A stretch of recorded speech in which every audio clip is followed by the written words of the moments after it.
Good morning to all. ई class में आप सभी का स्वागत है। जैसे कि हम लोगों ने पढ़ रहा था teaching as a profession. Teaching as a profession यह मेरा यूनिट समाप्त हो गया था और मैंने हर बुलेट को bullet 1, bullet 2, bullet 3, bullet 4, bullet 5 को पढ़ा दिया था। सबका पॉइंट और सब पॉइंट पढ़ा दिया था। 8 तारीख से मेरा रिवीजन क्लास चल रहा है टीचिंग एज ए प्रोफेशन में, जिसके तहत हमने बताया है what is a characteristic and importance of A teaching profession, what is a characteristic of an effective teacher. मैंने आपको एक जबरदस्त फंडा बताया है कि इफेक्टिव टीचर का ए से लेके जेड तक अगर हमारे पास एक एक लेटर से एक एक कैरेक्टरिस्टिक आए तो 26 कैरेक्टरिस्टिक इफेक्टिव टीचर का आ जाएगा। अगर दो दो कैरेक्टरिस्टिक आए तो मेरे पास 52 कैरेक्टरिस्टिक इफेक्टिव टीचर का आ जाएगा। देन हम लोगों ने पढ़ा है टीचर प्रिपरेशन, टीचर का कैसे तैयारी करना चाहिए इन सर्विस एजुकेशन और प्री सर्विस एजुकेशन, जिसके तहत मैंने आपका बताया था कि प्री सर्विस में आप अपने आप पर फोकस करके देखेंगे कि what is a component, what is a needs and what is a modes of a pre service education, then what is a mode, what is a needs and what is a components of in service education. आप किसी शिक्षक पर focus करके देख सकते हैं। Then हम लोगों ने पढ़ा था कि what is a teacher development, teacher development के क्या क्या आवश्यकताएं होनी चाहिए। शैक्षिक आवश्यकता होना चाहिए, सामाजिक आवश्यकता होना चाहिए, साइकोलॉजिकल आवश्यकता होना चाहिए, लीडरशिप की आवश्यकता होनी चाहिए, इकोनॉमिकल आवश्यकता होना चाहिए, मोरलिटी का ज्ञान होना चाहिए, इंडिविजुअल डिफरेंसेस का ज्ञान होना चाहिए।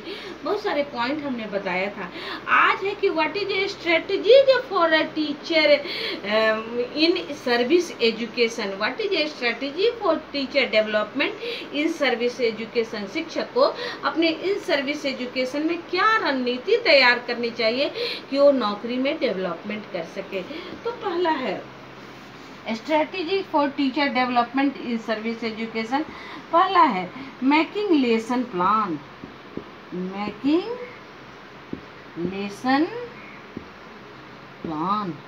शिक्षक को लेसन प्लान की तैयारी करनी चाहिए कि लेसन प्लान कैसे बनाएंगे, क्या पढ़ाएंगे, क्या किस बच्चों से क्या पूछेंगे, किस तरह का क्वेश्चन पूछेंगे, किस तरह के बच्चों पर ज़्यादा फोकस देंगे, कौन से कंटेंट पर ज़्यादा ध्यान देंगे, कहाँ बोर्ड पर बताएंगे, कैसे इवेलुएट करेंगे, कैसे क्लास में क्लास कंटिन्यूअस इवेल्युएशन करेंगे।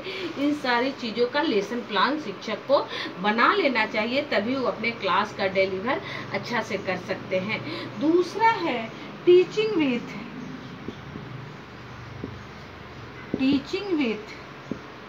TLM, TLMS, teaching learning material.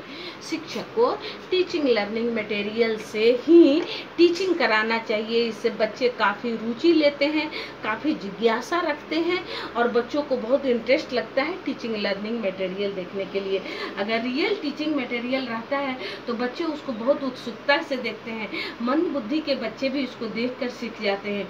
यहाँ तक कि जो दिव्यांग बच्चे भी हैं वो भी टीचिंग लर्निंग मटेरियल से देखकर सीखते हैं और उनका ज्ञान वैलिड होता है। अगर हमें इलेक्ट्रॉनिक टीचिंग मटेरियल दे, जैसे प्रोजेक्टर पर, कंप्यूटर पर, लैपटॉप पर दे, तो बच्चे काफ़ी उत्सुकता से उसको देखते हैं और यह ज्ञान उनके लिए जीवन भर वैलिड होता है। तीसरा है क्वेश्चनायर। क्वेश्चनायर, शिक्षक को क्वेश्चनायर की व्यवस्था रखनी चाहिए कि कैसे हम बच्चों से क्वेश्चन पूछेंगे, कैसे बच्चों को बूस्टअप करेंगे, कैसे बच्चों को मोटिवेट करेंगे, किस तरह से क्वेश्चन पूछेंगे जो बच्चे उसको आसानी से आंसर दे सके और किस तरह के क्वेश्चन बच्चों के लिए आवश्यक होगा। एक क्वेश्चन तैयार करके रखेंगे और पूछेंगे। चौथा है ग्रुप डिस्कशन, डिस्कशन। बच्चों को बीच में ग्रुप डिस्कशन, समूह चर्चा करना चाहिए। इससे फ़ायदा क्या होगा, तो क्लास में कुछ बच्चे तेज दिमाग के होते हैं, कुछ मंद दिमाग के होते हैं और कुछ दिव्यांग होते हैं। तो जो तेज दिमाग के बच्चे होते हैं ग्रुप डिस्कशन में कुछ बोलते हैं, कुछ समझाते हैं, कुछ एक्सप्लेन करते हैं। इससे मंद बुद्धि के बच्चों को फ़ायदा होता है। यहाँ तक कि जो दिव्यांग बच्चे होते हैं, जो बोलने में संकोच करते हैं, बोलने में किसी न किसी तरह से उनको झिझक होता है, वो भी ग्रुप डिस्कशन से फ़ायदा उठाते हैं और उनको भी क्लास बढ़िया से याद हो जाता है। 5वां है play method. Play method, play method, शिक्षक को प्ले मेथड से भी पढ़ाना चाहिए। शिक्षक को प्ले मेथड से भी पढ़ाना चाहिए।